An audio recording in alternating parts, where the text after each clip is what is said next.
बाहेर छान असा पाऊस सुरू आहे आणि मग काय बनवायचं गरमागरम, तर आपण आज झटपट बनणारी अशी कचोरी बनवूया.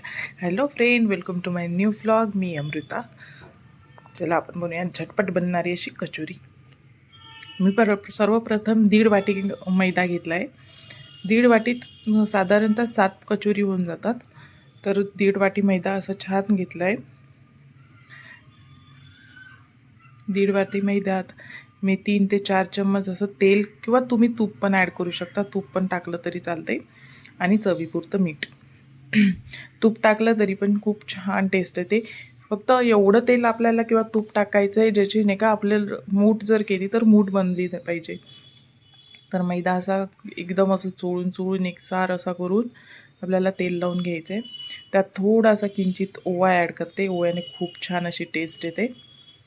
तर बघू शकता मूठ पण बनते. तर असा मैदा तयार करून घ्यायचा आहे. आता थोडं पाणी टाकून असं बॅटर किंवा कणिक जसं मळतो तशी आपल्याला एक डव बनवून घ्यायचं आहे. एकदम थोडं पाणी ॲड करायचं आहे. जास्त पाणी एका दमाने पाणी ॲड केलं तर ते पातळ होऊ शकते, म्हणून एकदम थोड्या पाण्यात मी बनवून घेते. आपल्याला एकदम नरम असा गोळा तयार करून घ्यायचा आहे. जसं आपण पुरणाच्या पोळीसाठी कणिक मळून घेतो सेम तसाच बनवायचा आहे. एकदम नरम असा. आणि तुम्हाला असं वाटत असेल हे चिकट आहे हाताला, तर थोडं तेल किंवा तूप हाताला लावून मग मळून घ्यायचं आहे. असा छान असा गोळा बनलेला आहे. त्याला आतमधल्या साईडला दाबून असा गोळा बनवून झाकून ठेवायचा आहे. 1 वाटी भिजलेली अशी मुगाची डाळ घेतली आहे मी. ती आपल्याला दरदरी अशी बारीक करून घ्यायची आहे मिक्सरमधून. एकदम फाईन पावडर वगैरे करायचं नाही, एकदम दरदरी करायची आहे. 1 मोठा कांदा घेतला आहे बारीक चिरून. एकदम असा बारीक चिरायचा आहे आपल्याला. कांदा आपल्या मनाप्रमाणे कमी जास्त करू शकता. कांदा भरपूर असला की छान लागते. आणि 1 मिरची घेतली एकदम बारीक चिरून, मधून कट केली आणि नंतर मग मी ते चिरून घेतली. तर आपण आता ते स्टफिंग बनवून घेऊया. तर कढई गरम करून घेते मी. कढई गरम झाली की त्यात थोडं तेल ॲड करते. तेल ॲड केले, हिंग टाकते. हिंग नक्की टाका, हिंगने खूप छान असं स्वाद येतो. त्याच्यानंतर जिरं, सौंफ आणि बारीक चिरलेली मिरची. त्याच्यानंतर थोडा जो आपण बारीक चिरलेला कांदा होता तो पण ॲड करून घेऊया. असं छान परतून घेऊया. कांद्याला आपल्याला जास्त परतून घ्यायचं नाही आहे, गोल्डन कलर येऊपर्यंत असा परतायचा आहे. त्याच्यात मी आल्याचे बारीक काप केलेले टाकले, किंवा आलं खिसून थोडंसं 1 इंच आलं असं खिसून जरी टाकलं तरीही चालेल. तर आपला हा कांदा होतोय छान मस्त. तरी तसंही पावसाळ्याच्या दिवसात गरम काहीतरी खायची नेहमी इच्छा होते. हे कमी तेलकट आणि अशी झटपट बनणारी आपली रेसिपी आहे, नक्की ट्राय करा. तर आता हे कांदा असा परतून झाला आहे. त्याच्यात थोडी हळद, लाल तिखट आणि धने पावडर ॲड केलं आहे मी. ते व्यवस्थित मिक्स करून घेऊया. थोडासा किंचित असा गरम मसाला टाकला आहे, त्याचा स्वाद खूप छान येतो. आणि हे व्यवस्थित असं फिरवून घेऊया. त्यात मी 2 ते 3 चम्मच असं बेसन टाकतं आहे. आपल्याला बाइंडिंगसाठी खूप छान बाइंडिंग येईन या बेसनामुळे, म्हणून बेसन नक्की ॲड करा. बेसन ॲड करून व्यवस्थित भाजून घ्यायचं आहे. बेसन कच्चं राहिलेलं नको आहे, म्हणून व्यवस्थित भाजून घ्यायचं कमी आचेवर. तेलातच छान भाजल्या जाईल. असं थोडंसं भाजलं आहे की त्याच्यात मी आमचूर पावडर टाकते. आमचूर पावडर पण नक्की टाका. आमचूर पावडरचा पण खूप छान स्वाद येतो. असं छान असं बेसन एकजीव असं होईपर्यंत आपल्याला ते भाजून घ्यायचं आहे, जोपर्यंत तेल सुटत नाही त्याला.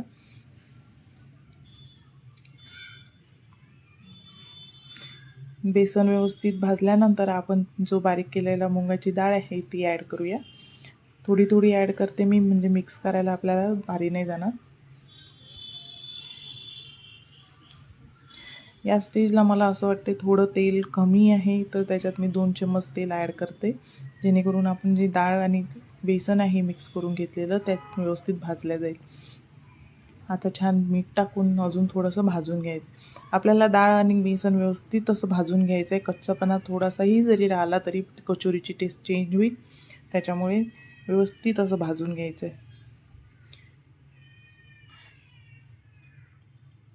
हे भाजले की आपण एका प्लेटीत काढून हे थंड करून घ्यायचं आहे. एकदम थंड करून घ्यायचं आहे, जेणेकरून आपल्या कचोरी खस्ता बनेल. आता मी डव चेक करते, एकदा थोडंसं मळून घेते आणि त्याचे गोळे करून घेते. आपल्याला छोटे छोटे गोळे करायचे आहे. ते गोळे करताना एक टेक्निक आहे की जेव्हा आपण गोळा करतो तर ते आतमधल्या साईडला दाबत दाबत करायचं आहे, जेणेकरून आउटसाईडला जे सुरकुत्या आहे त्या आतमधल्या साईडला जाईल आणि आपली कचोरी फुटणार नाही. याप्रमाणे आपल्याला गोळा तयार करायचा आहे, आतमधल्या साईडला दाबत दाबत, जेणेकरून आपली कचोरी फुटणार नाही तेलात टाकल्यानंतर. हे छोट्या छोट्या ट्रिक आहे, हे जर यूज केला तर आपली कचोरी एकदम मस्त बनेल.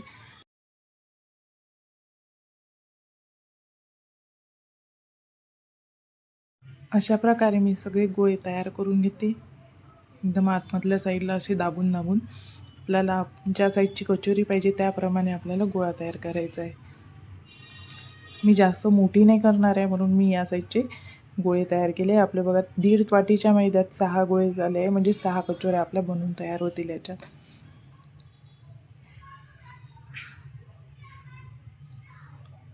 असे छान बाकीचे पण मी गोळे तयार करून घेते.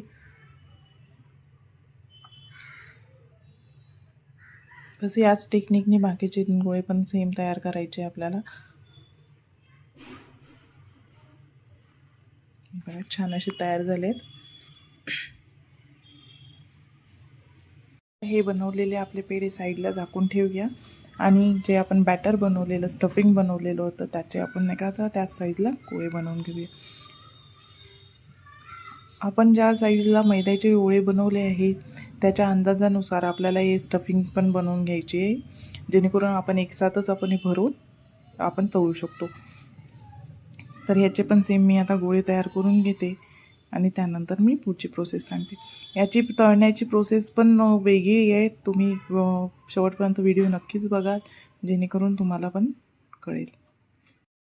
आपण जे स्टफिंग भरणार आहे ते स्टफिंग एकदम थंड झालेलं असावं. कोमट किंवा गरम असेल तर आपल्या कचोरी लवकरच नरम येतील, अशा खस्ता बनणार नाही. त्याच्यामुळे हे थंड होऊ द्यायचं आहे आणि नंतरच आपल्याला याचे असे गोळे बनवून घ्यायचे. मी बाकीचे पण गोळे सेम बनवून घेते.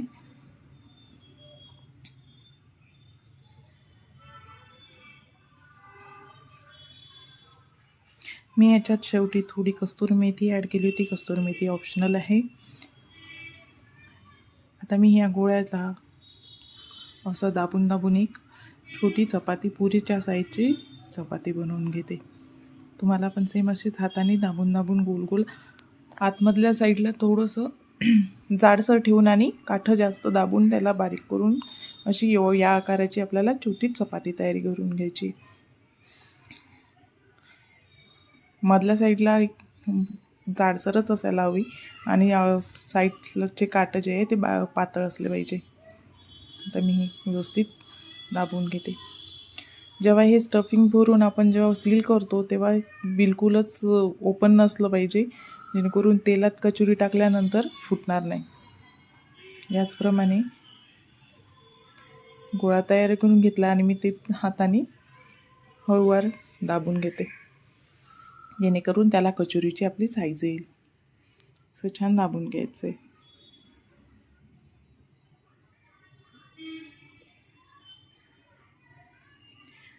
या साईजची मी आता कचोऱ्या बनवून घेते.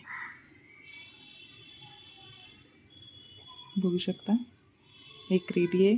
सेम मी तुम्हाला दुसरी पण करून दाखवते. काठ आपल्याला पातळ करायचे आणि मध्ये जाडसरच राहू द्यायची आहे ते चपाती.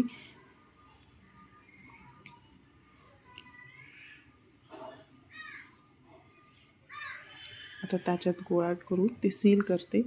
सील करते वेळेस व्यवस्थित सील करायचे. आता दाबून पुन्हा त्याला त्या साईजची कचोरी करते.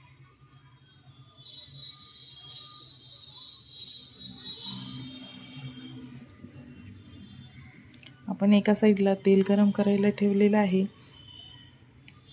हे तेल आता एकदम कमी गरम असलेलं पाहिजे, खूप जास्त गरम नको आहे आपल्याला. जेव्हा आपण याच्यात मैद्याचा तुकडा वगैरे टाकू तर एकदम बारीक बबल आले पाहिजे. एकदम असे खूप सारे असे बबल येऊन किंवा ते आपला जो टाकलेला मैद्याचा तुकडा आहे तो वरती नाही आला पाहिजे. तर एकदम बारीक असे बबल आले पाहिजे तशाच तेलात आपल्याला बाकीच्या कचोरी टाकून घ्यायचे. जर तुमचं तेल कचोरी झाल्यानंतर खूप तापलं असेल तर पुन्हा आपल्याला त्या स्टेजला आणायचं आहे गॅस बंद करून, आणि त्यानंतरच आपल्याला कचोरी टाकायची, तेव्हाच ती कचोरी खस्ता बनेल. आता मी हे 2 कचोऱ्या तळून घेतल्या आहे. ज्या साईडला आपण सील केला आहे ती साईड खालच्या साईडला ठेवली आहे आणि वरची प्लेन बाजू ठेवली आहे. तर याचप्रमाणे त्याला लगेच हलवायचं नाही आहे जोपर्यंत खालची बाजू एकदम कडक होणार नाही. जेव्हा ही एका साईडला थोडी कडक होईल त्याच्यानंतरच आपल्याला ती पलटून घ्यायची. खूप हलक्या हाताने पलटून घ्यायची आहे, जेणेकरून नरम असल्यामुळे ती कचोरी आतमध्ये तेलात फुटण्याची भीती असते, म्हणून असं हाताने हाताळायचं आहे ते. आता ही गोल्डन ब्राऊन होईपर्यंत अशी आपल्याला तळून घ्यायची. थोडं वरून तेल टाकून टाकून कचोरी पण भाजून घ्यायची आपल्याला.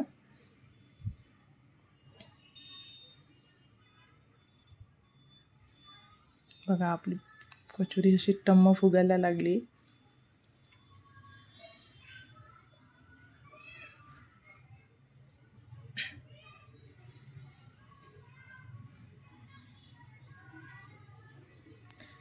बघू शकता कचोरी अशी छान अशी फुगलेली आहे, आणि आपण जे घरी बनवतो त्याच्यामुळे ते स्टफिंग टाकलं ते चारी बाजूला व्यवस्थित लागलेलं असतं. तुम्ही हातानेच चापट करायला पाहिजे, जर बेलण्याने करायला गेलं तर ते स्टफिंग पण व्यवस्थित लागणार नाही आणि फुटण्याची पण भीती असते. याला आलटून पलटून असं छान दोन्ही साईडला गोल्डन ब्राऊन करून घ्यायचं आहे आपल्याला.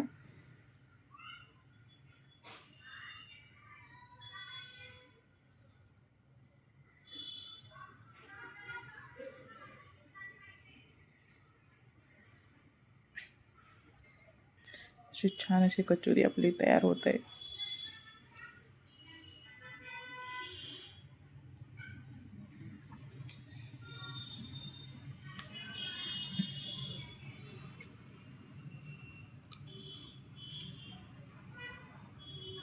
दोन्ही साईडला एकदम प्रॉपर अशी आपल्याला भाजून घ्यायची. आता ही कचोरी तयार आहे. मी एका टिश्यूवर काढते, म्हणजे एक्सेस ऑइल आपलं निघून जाईल.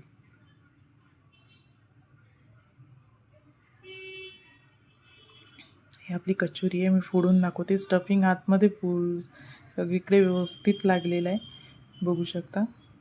आता ही रेडी आहे. टेस्ट करण्यासाठी याच्यावर छान अशी आंबट गोड अशी चिंचेची चटणी ॲड करते, हिरवी चटणी आणि बारीक शेव आणि तळलेली आपली एक हिरवी मिरची. एकदम हॉटेल स्टाईल अशी रेडी आहे. खूप टेस्टी बनते. तुम्ही नक्की बनवा. अशाच छान छान रेसिपीसाठी माझ्या चॅनलला सबस्क्राईब करा, लाईक करा आणि शेअर करा. थँक्यू.